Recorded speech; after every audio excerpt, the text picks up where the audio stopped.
Are we timing you? No. Okay. I'm with my friend Renata, and she's going to give me 2 random numbers to multiply using my special multiplication chart, and then we'll be doing that with my special division chart. 7. 7? Yep. What's the other one? I can make it up? Yep. 8. Not real creative, but 8. There you go. Okay, let me switch to my smaller one. Okay, so 7 times 8 is... Oh man, I know it's a 2-digit number. Give me a second. I've got to do 16 plus 16 plus 16 plus 8. Or I could do 14 plus 14 plus 14 plus... Yeah, let's do that. 14 4 times is 40... 28, 56. And 56. 56? Yep, 56. Okay. No one hold their breath while this is happening. Okay, dry one. Dry one. We'll find one that works. 56. Well, that's a fatty, huh? Yeah. What about purple? Does purple work? And we can start over, too. And then these are all zeros, so... That's easy. Yeah, it's... Oh, I see. Okay. So these would be 0, 0, 0, 0, 0, 0, zeros across the board, right? Well, you're the creator, if you say so. Yeah. Okay. 7 and 8's not that hard, though. No. You have a friend that's simplistic. Okay. And then we add these 2 zeros to get 0. We add these 2 zeros to get 0. So it's zeros all the way down except for here, where we add 0 and 8 to get 8. Add 8 to 0 to get 8. And then we carry the 8 down. And we don't have any 1s over here. We drop the 6, and we get a 6 and 8. Did you say 80? No, you said 56. So I read that wrong. That was a 5 that I misinterpreted as an 8 squishy. because of my fat. Your fat fingers. Here. We don't have an eraser, but there you go. So we're ad-libbing as we go along. 56. Okay. And that one was pretty easy because it didn't involve more than 1 digit. This is really here to help you. Like, so the 1 digits are handled by like a times table. But a times table can't have everything. So pretend you've got like a times table in front of you. Okay. And you look at the 2-digit numbers and you match them up. You put them here. So you do 1-digit multiplication inside these triangles. So every single 1 digit that lines up, you just look at your times table and find... That's easy. Okay. That makes it so you're... And then it's just addition. It's like a water slide where they crash into each other and add together. So these 2 halves of this of 56 would crash together, and then that result would crash into whatever this result was. I like that you give it some sort of sound and animation, because that could be something that allows people to to do the math. Mm-hmm. Oh, crash together, it's that. Versus trying to think they have to memorize. This is just basic addition. It's way simpler than it looks. Renata, do you mind giving me some random numbers to work with? I can give you, I like 7 and 8. Oh, no, 7 and 5. Okay. Okay, thank you. 7 and 5. So, what we do here is 7 plus 5 is 12. Yeah. So we drop the 2 all the way down. That's only for the first one. Okay. Then, this is an arrow, not a 1. Okay. Then we carry the 1. Got you. Then if we had any other numbers here, what we would do is put their result here. We don't. These are all zeros. Okay. And then we add the question mark to the 1. In this case, question mark is a 0. So we just drop the 1 and get a 12. But that carries all the way over. So what you do is you put your subtotal down here, and then you put your actual total down here, and this separates the ones from the subtotal. It's pretty obvious. And then this is in case you've got a 1 and a 9 right here, and then you get a 0 there and a 10 here, and it gets extra big. Nothing's obvious in learning. Yeah, that's true. Really? But I like how this chart kind of gives people a way to answer questions and see where they miss something. Mm-hmm. Which is what you were saying, and that's about Yeah, if you make a mistake, you can find the mistake because nothing gets erased or crossed You out. don't have to go through the whole haystack to figure out what your mistake is. Like you can just Yeah. look at that Okay, and go, so okay. give me two numbers to subtract from each I'll other. see if I can be more creative. 4 and 9. And 9 Okay. is -5. Yep. So normally I put a rule where you put the bigger one on top, but since we're actually doing negatives now, that's okay. So that's -5, Okay. and that's just that. But can you give me two two-digit numbers? Sure. Like a 22 and a 35 or something like that? 2 digits? Sure. I'm not sure how well this works with negative numbers, so I might have to switch those. What did you say? 35 Okay, we'll do it your way first and see what happens. and 22. 22. I haven't tested this with negative numbers, I don't think. So that's -3. So we put a -3 here, and that's -1. So we get -13. Okay. And let me see if I add 13 to, yeah, that checks out. -13. Okay, and then let's reverse it because that'll be more fun. Okay, we want more fun. 35, Okay, bigger on the top. All right. 22. Okay. So 5 minus 2 is 3, 3 minus 2 is 1. Nope. I want one where we have to carry backwards, but it's hard to come up with one of those on your own. But basically what happens here is if this is 0 and this is 9, what we do is we make this 10 by going here and making this one smaller. Unless this is 0, in which case this is -9. But let's say that this is 8. So we go up here and we make this 7, and then that 10. See? So 80 minus 9 is 7, and then 10. 10 minus 9 is 1, so it's 71. And that sounds about right. That's actually really interesting how you can do a flow chart, and then what takes you some time to count in your fingers or whatever, you can see that there. So their numbers really do have a nice flow and sequence once you learn to understand how they operate. Yeah, my buddy Tim made fun of me for doing basic arithmetic, but That's cool. I like it. I Picasso. think this would really help kids who are learning, and then also in the post-apocalyptic world, if we ever get there and we run out of calculators, I could get a stick and some sand or something, and you could teach people how to count. Or if you needed to do that. Yeah, because I forget numbers while I'm working with them in my head, so having a flowchart like this would be great. This is division. Did we already do it? We already did. We didn't do division, but let's stop first. Here you go. Oh, jeez. I gotta stay away from these buttons. Alright, I'm recording with my friend Lynette now. Earlier we were recording with my friend Renata. She and I went through addition, subtraction, and multiplication, but now I'm going to show everybody division. Okay, carefully come over here and then record this, and then... There, that's better. Okay, and then give me two random numbers. Two random two-digit numbers. Two-digit numbers, 21 and 14. Okay. So, 21 divided by 14. 14 plus 14 is 28. So we stop at 14. We drop the 1.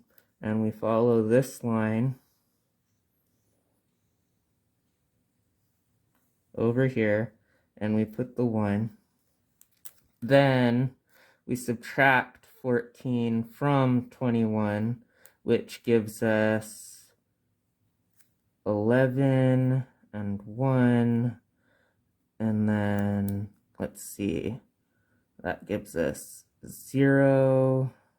Yeah, this is 1 minus 1 is 0, and 11 minus 4 is 7. I don't think it equals 70. What did I do wrong? Oh, I think that's right. 11. no. I was right about the subtraction, but I put it in the wrong order. Okay. So it actually equals 7, but then we multiply it by 10, so in the end it does equal 70. Then 70, okay. Then we put 14 here, and we see how many times 14 goes into 70. So we go 14, 28, oh geez. 4 plus 8 is 2, carry the 1. Yeah, 4 plus 8 is 12, so carry the 1, then that's 42, then 42 plus 14 is 56, you know good 56in.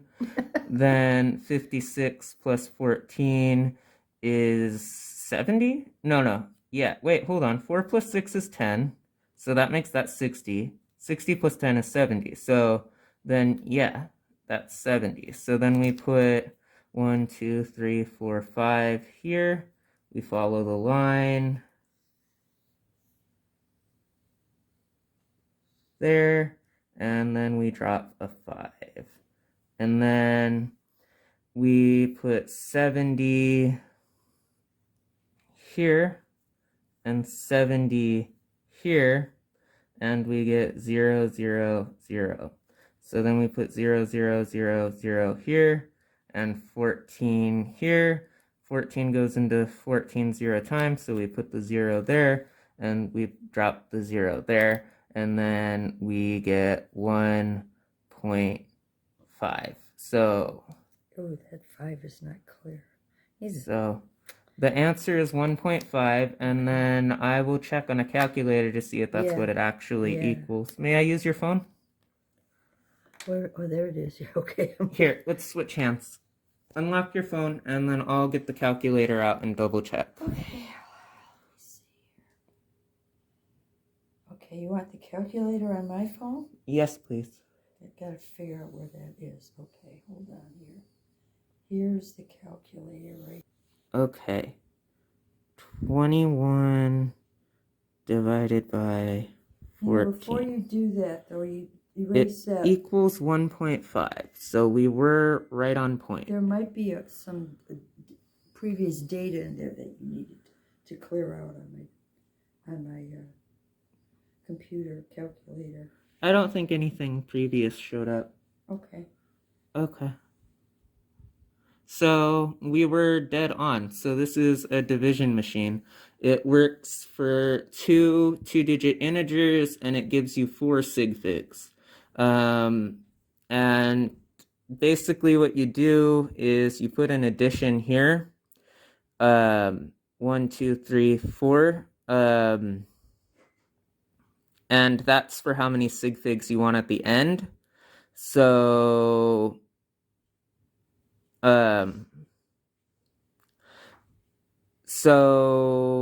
these could be these could actually be 4-digit 2 tens and 2 tenths, so like 21.00 and 14.00. So if I wanted 4-digit integers, that would be 6 sig figs. So then we would make this 6 times height. I mean, like, it would be 6 instead of 4. And then what we do is we do, so 1, 2, 3, 4. Okay, so it's actually, so then what we do is we take -1 of these, so 5 of these, and we pipe them in through here. And what we do is the first one comes, I mean, the one on the bottom becomes the one on the top, and the one on the top becomes the one on the bottom. So that's why there's a twist right here. And that's how we generate this. I have to sneeze. Okay. So yeah, that's division. Apparently I'm allergic to it. No, it's this place. So yeah. Lynette, do you want to get in for a selfie shot? Not really. Why would I want to be in a selfie? I feel like I just woke up. Okay, then you don't have to. I'm not in my best self today. Well, thanks for letting me do division on your kitchen on your That's fine. countertop. That's fine. I don't understand it at all. The way you do division seems so complicated. Well, that's because my brain has been through a lot, so I don't track numbers good anymore, and this is to compensate for my bad memory. There's so much easier way to do division. Well, easier for you, but not easier for me. Like, it's the old way that everybody did it. Did they change mathematics all of a sudden? no, I changed mathematics all of a sudden. You changed because the old way everybody does it gets me really confused because I lose track of how they get the numbers. Because, like, here, if I make a mistake, I can find the mistake mistake because What nothing was gets the erased. original problem? The original problem... From the beginning, you were trying to divide what by what? Oh, I was trying to divide 21 by 14. Okay, 21 by 14. You want to do some division the old school way? I just want to get a piece of paper first. Okay, I'll record you. So, simple.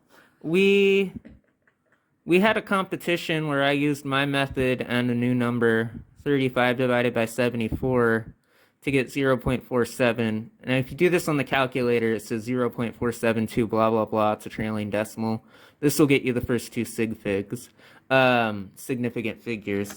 And my friend Lynette, she did her best, but the old school way of doing math just isn't very clear, so she wound up confusing herself. And this isn't her best example. She's kind of tired today, so don't hold it against her. But she did not get the answer. But it's hard. I got the 4.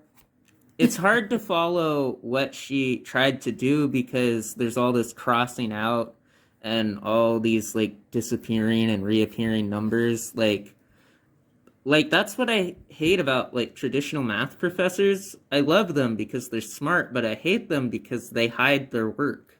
Like they're always saying show your work. But then what the heck is this? You're not showing that 5. You've crossed it out and turned it into a 14. But over here, we lift the 5 up and turn it into a 14. That's a 14. Well, actually, it's written 41 because I was doing the math sideways and I'm a little dyslexic. But the point is we lift the number up to change it. So the original number stays behind and you don't have to like squint through the scratchiness. And so what this does is it means that no number gets left behind. And that's what the point of these are. Like, no number gets left behind at all. In that diagram that you created. In these diagrams, yeah. And so, addition is pretty easy because it's exactly the way we do addition. Because in addition, you don't normally hide the numbers. But sometimes you do. But like that's when you cross off, when you borrow. Yeah. You're borrowing, that's what the cross off is. But for this, when you borrow, you just lift the number up. Okay. And put it in a new box as its new form. And that's why it's higher, to remind you that it's more important. I guess math, there was a lot of arguing in when my daughter was in school between 2 different schools and their different ways of doing the same math, but in different ways.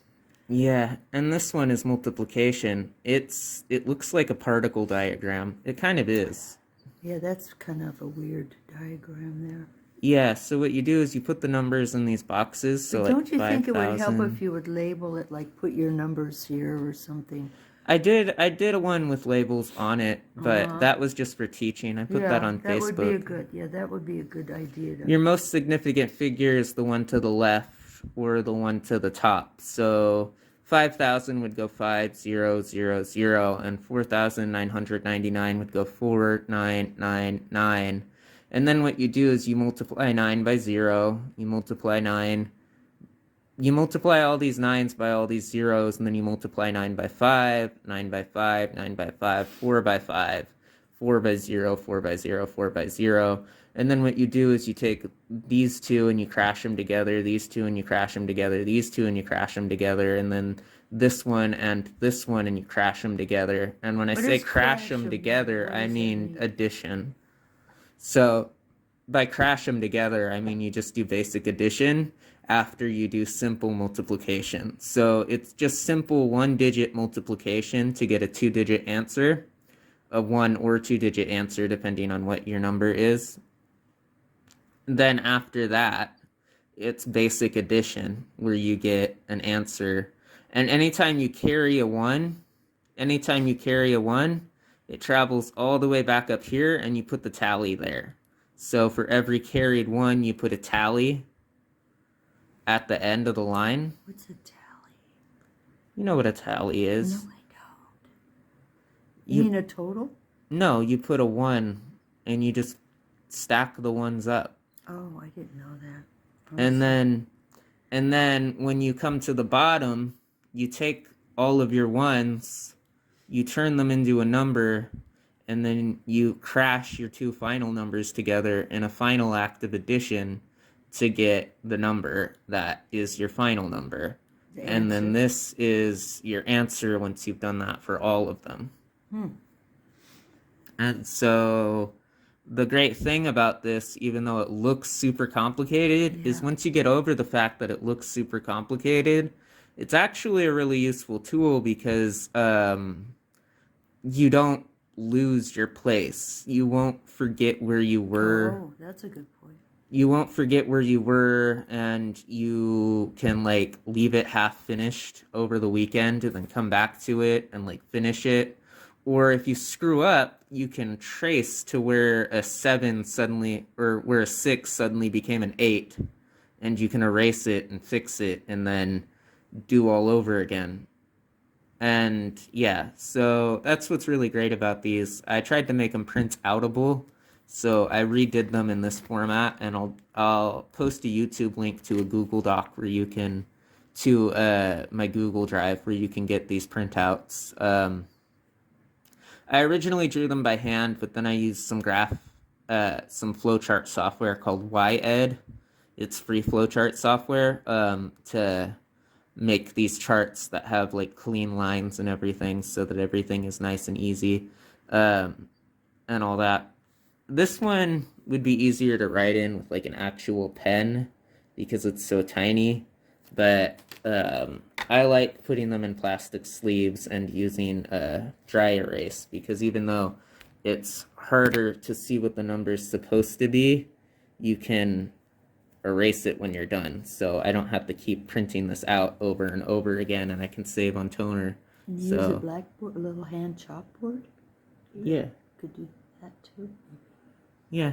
So yeah, I hope you all had fun watching this video, and I'm gonna give you guys these resources so that you can feel like geniuses, and I can't wait to start applying these to more complicated equations, because what this is it's telling you to do division. So if or this one's telling you to do multiplication, the other one's telling, but what's great about that is for reversing polynomials, you have to like do the opposite of everything to like solve them. So I could set up like a flow diagram for things, and I don't know, like it would be a different flow diagram for each polynomial, but then for like for a greater number, but there's only 4 operations that you can do for a given thing. So with a flowchart, we could actually like create something that for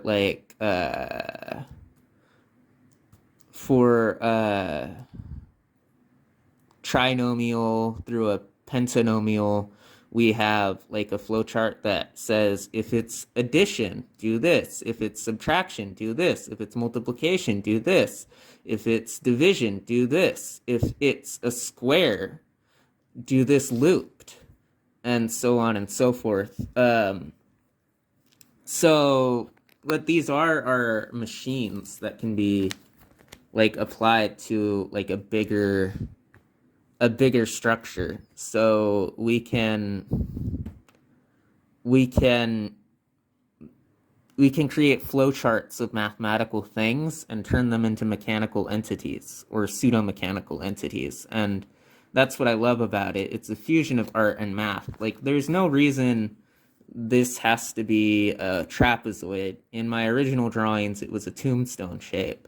And there's no reason these have to be squares. So at the end of the day, but at the same time, this is the fundamental shape of addition. So it's like these points where the numbers go, followed by these points where the answers go. It creates a net structure that represents the actual shape of addition. And I'm not sure if that's my art side or if it's actually something fundamental. I suspect it's a little bit of both. But what I love about this is that it's like, something about it feels fundamental, but something else about it feels artistic. And so it's a combination of these things. Like to bring it into this world, we had to put it through an artistic lens. Like I had to choose shapes, and those shapes could be anything, but at the same time, the pattern of where the numbers go and how they flow is fundamental. So it's like, and they're like fundamental math machines, and you can combine them with like flowcharts to create like logic monsters that can fit like any value through them. And like basically they're paper computers, and I love that. I don't know why. It's just fun. And so you're welcome for these. Sorry for tooting my own horn. And yeah, rock on, everybody.